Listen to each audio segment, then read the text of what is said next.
Okay, guys. So to adjourn and over to yourselves for any questions. Oh, go on. Evening. Regarding the RFO, this is really nothing personal, just asking a business question. Should it not have been advertised? And also, it's quite an increase. The previous RFO, I found approximately about £15 an hour. Well, we checked it. Gilly earned about £15.60, as you understood it. Well, that's not the previous RFO. Sorry, good point. So is that the existing rate then? Is that what Nicky was charging? No, it's lower. Oh, okay. Oh, well, fair enough. But should it be advertised rather than? Well, if you want to pay £40 an hour, yes. So if you wanted to advertise for locals to come and stand in it, the average rate is £40 an hour. And that's what you have been charged in the past for some of your locum work. Well, why would, not necessarily locum, shouldn't a full-time position? It's not a full-time, it's a fixed-term contract of just a year. Yes, and then it would be a full-time position. At which point should the fixed term, whatever you're advertising, the contract you're doing, should that not have been advertised for other people to apply? I think, going by the advertisement for a clerk and a locum clerk, and you've had no one respond, I don't think you would have got very far. You haven't had anyone with any experience respond.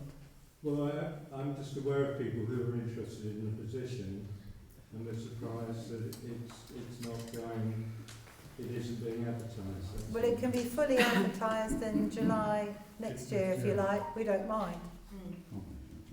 With regard to any applications, we received no applications from anyone that had the qualifications that we needed. Yes, because this position wasn't advertised. And no, as with regard to the clerk, Nikki was in situation as RFO, and the first we knew that she was resigning was when the agenda was published. So that's good. Therefore, there was a vacancy which no one knew about. I see your point. Well, we're not staying. We could go now, if you like, rather than wait for a year. It's nothing personal. It's just a point of principle that surely the position of any kind should be advertised and not be a fait accompli. I think. I mean, you guys will choose whoever you choose anyway. I'm just saying that. Yeah, good point. Good point. I'll bear it in mind. I mean, with regard to our advertisement, it was for a clerk and RFO combined. So I guess that is what we've got with these guys. Is it? I mean, you're clerk and RFO, so that kind of combined is what we've got. But thank you. For next time, we will definitely bear that in mind. Thank you. Ben, you want? Sorry, Brian, you want to ask some questions? Thank you. I think you're going to talk about Hart's Wood later on, possibly. Okay. I have some props. There's been some damage caused by an individual digging footpaths without your permission, damaging part of the ancient woodland. Right. And some of the stuff that he's been digging up, he's just sort of dumped in a pit. There's quite a bit of it. These are ancient woodland indicators. And if you decide you don't want that path put in, whenever that decision is made, I would quite like to see some of the damage restored. And given that we've got material and it's growing, I would like to put this back on the beginning of the trail. And we do it openly with people in the village, so it's pretty clear that there is... Are you preserving it whilst the decision's being made? The idea would be to get this stuff, grow it up in pots, and then at some point it would go back. And there's more material out there with soil and seeds and sort of stuff like that. Okay. But I really need to get your permission to extract a lot more of that from the wood, given that you own it. He shouldn't have dug this up without your permission in the first place, but it's just dumped a line. But it will need a bit more excavation. Is that all right? You can give me an answer later. Yeah, I think that needs to go on to an agenda item, doesn't it, for next time, really? We can't. You'd have to have some, we have to give you official authority to do that. Well, yeah, I've been aware of this for about 2 months, and it's worried and not looking very happy, and the longer it's left, the more rotten it's going to be by the time it comes out, which is why I'd like to get the stuff that's been dumped removed and pot growing, and then if you decide it can go back. Unfortunately, it has to be on the agenda for the council to make any decision, and it wasn't put for the agenda. But Harlots is on. Yes, but you have to be quite clear about what people are being asked to agree, and turning up just at the meeting and saying, we would like that considered is really not giving them full time to think about it and consider. So it isn't I have any particular input, any item like that, but I would give the same response. But there might be an opportunity to agree something sooner, but I was hoping not to have. The council does need to have an extraordinary meeting to agree the minutes in order to process the banking ones, and I really wasn't hoping to add more than that because it will be it'll be in the council office. I'll wait to hear. Okay, thank you, Brian. Do you want me to take this back? Or can I put that stuff up? Well, Brian, you've taken it from the woods and we didn't give you permission. You took it from the dog. No, I know. I'm sure at least he's I'm been only honest. joking. I'm only and joking. something might I'm only playing, you know I am. If it was dug up, then it should be replaced. Yeah, absolutely. I get, it's tough, isn't it? Okay, but when we can talk about it more in a while, can't we, when we come to it? Okay, are there any other questions? Hello, Ben. Could I just ask Mr. Banks what he regards as ancient woodland? You just did. Why do Ancient woodland is woodland that's marked in the ancient woodland inventory. So it's been done by Royal District Council and Natural England and bodies like that. They would have looked at maps going back to 1600 if they go back that far, looking for evidence of the woodlands there, but also looking at other evidence like the numbers of ancient woodland indicators in the wood. That's one. You've also got lots and lots of wood anemone and such species. There's about 34 different ancient woodland indicators in that wood, which is a very high total for Royal District. Yeah, well, having worked and lived in Northiam all my life, I know that was cut about 50 years ago, and also the Blue Cross opposite. Yeah, that would affect it. It wouldn't. No, if it was coppiced, the woodland would still be there. It would just be grown back. The sort of thing that would stop it being ancient woodland would it be if it had been cut down and grazed and turned into pasture, and then it would cease to be ancient woodland.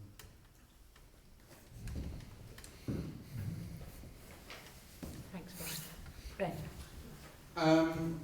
What is the current state of affairs with regards to finances, and how much of a precept increase are we looking at so far? All right, so this is me. Well, the current state of affairs is actually On the website, yeah. Yeah. It's on the website. is actually, well, the closest we can get to the end of the quarter is actually on the website. So at the top you can see the actual amounts in the bank statements, in the bank accounts. And there's a prediction of how much would be going out for the Public Works loan, how much is, and then of course there are allocated sums in these bank accounts. So once you remove those sums, because they are restricted for specific use, you come to the next line, which is the green line. And so basically the council has two current accounts, one is the Barclays and one is the Co-op. So we've considered as you go down what has to come out going forward in this year, and as you can see for the Barclays, looking at taking out your precept, you don't have really enough money, and we need to transfer the funds that are free, not restricted, from Unity and Nationwide into the Barclays and to the Co-op, which is basically the Co-op account really is the council's village side of the precept account. The Barclays is really was, and all the way through the minutes you see that people would like it to become the bank account that deals with the St Francis Field. So money that's being held that is left over after the restrictions in Nationwide and Unity, according to our, depending on how you work out how much money has been spent, income and expenditure for the St Francis Field, you get a variety of figures. Sometimes it's more on the council side as having reserves and less on the SFS side, or it's a little bit more even. And bearing in mind we are where we are, a phrase that I hear quite a lot in this parish, where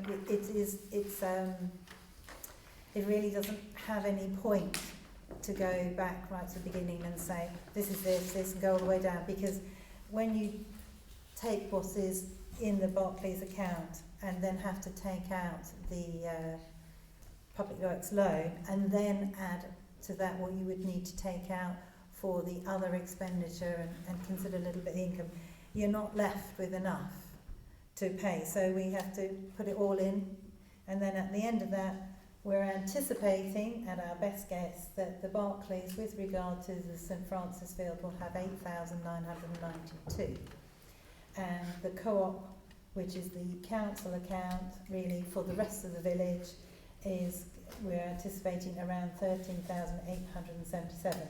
That is based on the fact that we have taken for the village precept that every single penny in the budget is actually being spent, and some may not, so it hopefully would be a little bit better, and the council could take the decision to not only spend absolutely necessary spending, and which would make that a little bit better. On the SFF side, there is also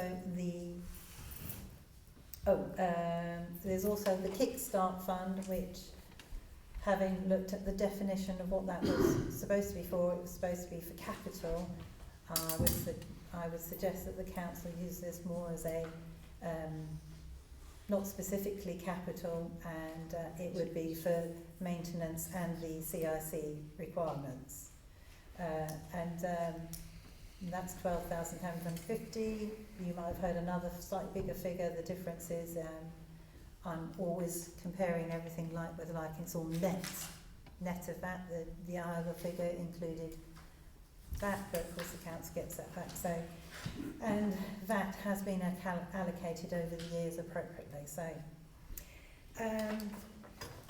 what going forward, depending what happens by the end of the year, predicting what you might actually expect as a precept increase next year, I can't really do. I don't want to say it's this, and then in 3 months' time you say, oh, you said it was going to be that, and in actual fact it's much more. The council needs to go through a very careful budgeting process, starting this month, looking at all its costs, considering whether the cost of the council is a valid cost, whether there could be made any savings or other things that they think they should be doing which would increase that. So there might be an increase on the village, the rest of the everything but the St Francis Field, and the same goes for the St Francis Field. And in both sides the council should be looking at is the cost valid, could it be made less, is there any other form of income that could be coming in. So as we are where we are, and we're not, you're being left with whilst everyone was walking around thinking there was 50,000 or 100,000 left, whatever spending, that is now evidently not the case. And I can tell you that back right at the beginning when the loan was taken, that was never the case. So the year that the 2020, the 31st of March 2020, the council's total amount of money they had in their bank accounts, all of them, all three of them, was 182,000 odd. 80,000 is approximately the Hodge, because the Hodge fund makes literally nothing. It's £300 a year in interest. There was £2,000 allocated to SIL money, and so that leaves 100,000. And so, so where is the council reserve, and where is the 100,000 that people thought was for the St Francis field. And if so, it just wasn't there. So readjusting, whatever you do, just looking at the expenditure, it is almost a bit pointless to try and look at that. The best thing is to actually look at where you are now, what you have to spend out, and where you're likely to be. I'm seriously hoping it will be a little bit more than that, but to be honest, the only income, the higher incomes are the ones that come from the bungalow and the stables when you can rent them. Otherwise, they are fairly small sums that come in.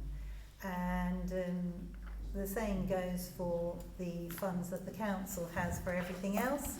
It is only the precept that really comes in to, there's no other particular income. Your cemetery is currently a few little spots left in the current cemetery, and so you're not going to get 10,000 for that or anything, you're going to get a few hundred. So this parish, like any other parish I've involved in, their income comes in totally from the council tax, from you residents, which you'll see on your council tax bill referred to as the precept, and you'll see the percentage in change. So I wouldn't like to predict exactly how much will it would have to go up by. There are some parishes in the past have done some very odd things, like always based their budget increase on the percentage increases they're seeing in other people's budgets around, rather than building your budget from the base. Whereas how much is your staffing costs, how much does it cost to run the cemetery, and actually base it on the actual costs, not what you budgeted the year before. It should be based on your actual costs, and you should have had a few years worth of actual costs. You're missing a year with it's a little bit difficult to ascertain with the change of clerks and the style of bookkeeping. Some is a lot easier than others, and it's not always correct. So you're always guessing a little bit. Doesn't matter which system you're using. It's only as good as the human being who put the data in, and we're all susceptible to mistakes. Like today is Thursday, Yes. and not Wednesday. As a result, I am never putting the day of the week on the agenda. So that is where the council finds itself, and the sooner you all know that, what should be happening as we go forward, should be able to tell you what an average household was paying for the current precept, and therefore compare it with next year. And depending on how, unfortunately, as this information is not readily available in your accounting software, or in your records, or even mentioned in your minutes, which I'm surprised at, because you should be stating every time you agree your budget, what is the average household paying for your budget. It's generally what your internal auditor will be looking to see. And we'll be agreeing you going forward. Yes, and it will be on there. And I find it amazing, I cannot even find the tax base to work it out. I've actually had to go to the CFO of Rother to ask what your tax base is, because it's not been stored in any record. Yet it comes as part of the request, the precept request form. No, it comes with the form, and that's how all district councillors do that. So it's a little bit surprising. I've looked everywhere, so I thought, oh well, I'll just ask the head chap. No doubt he'll send me the answer.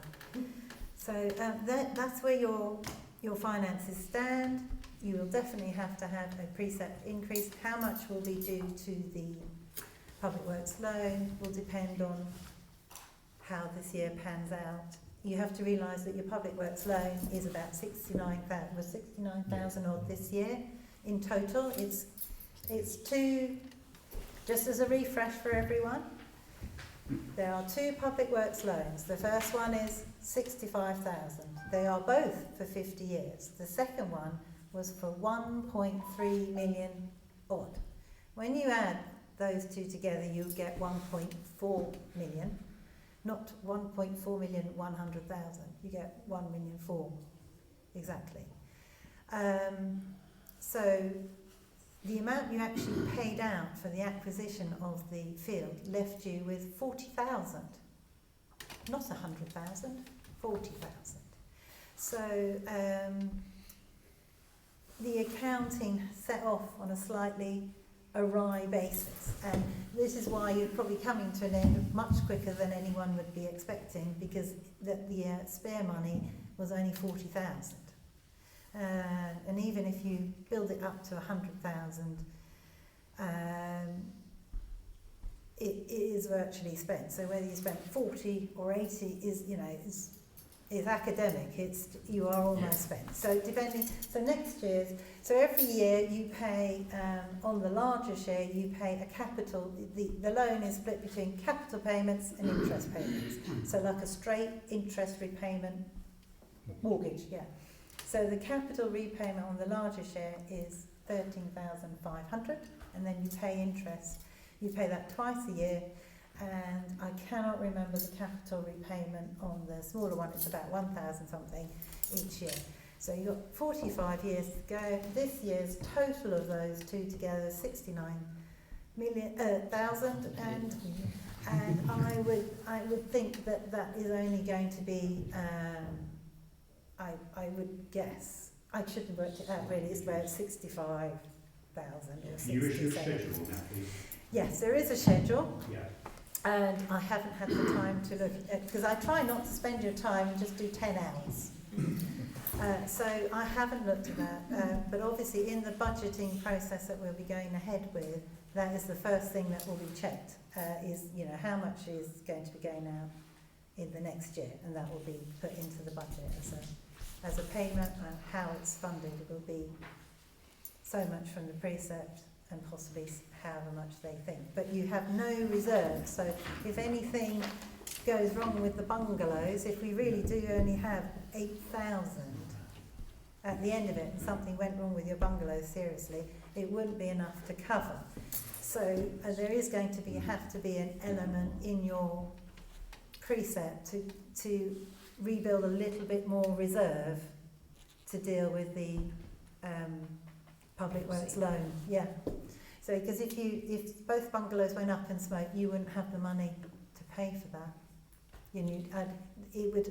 And the council is totally legally allowed. It's part of the agreement with the Public Works loan that they can charge all of the Public Works loan to the electorate each year, as long as all the criteria when the loan was taken out was complied with, and then the loan people had felt that was done. So the council will try to make it a reasonable increase, but it definitely will be an increase. But not all of the increase might be to do with the loan. Some of it might be to do with village assets, other village assets. Have I made myself clear? Anyone got a question? Thank you very much. Just one question. How much have we got in a nationwide and how much have we got in Unity? So on this little sheet, you had in nationwide, you have 30, you have 54, 31. Don't do that, you'll get totally confused. As soon as you start looking at the figures in the bank, you say, but that doesn't make any sense. And that, I think, is part of the problem. Because you haven't had one of these things, which says, this is what we got, this is what has been held that you can't use, this is what's left, and this is what you have to pay. It's only when you do that exercise do you realise it isn't enough. So really, the parish precept should have been separate in the co-op account. That's what it all should be. That's where the parish precept is. It would have helped, but in each, as you see over the years, it What keeps... you found over the course of the years that the village precept, there's not enough in the village precept, so money from St Francis Field has been moved across. Oh, the other way round. No. Yes. Yeah? Okay. I did do some accounts, and when I was in the village precept was 57,000 income, and outgoing was way over the top. That was when Georgina Jackson was here, and she had her clerk mate from Bexhill coming down. So, that's but when the accounts got moved across. right, well, in any case, this year has been the same. The amount that the village side said was going to be was calculated as 83,000, and you only took 20,000 less in your precept. No. That's what it worked out. It worked out when I've done the figures. We had 57,000 coming in, and there was nearly 80,000 going out. That was the village precept. Forget the St Francis Field, because there was funds in St Francis Field.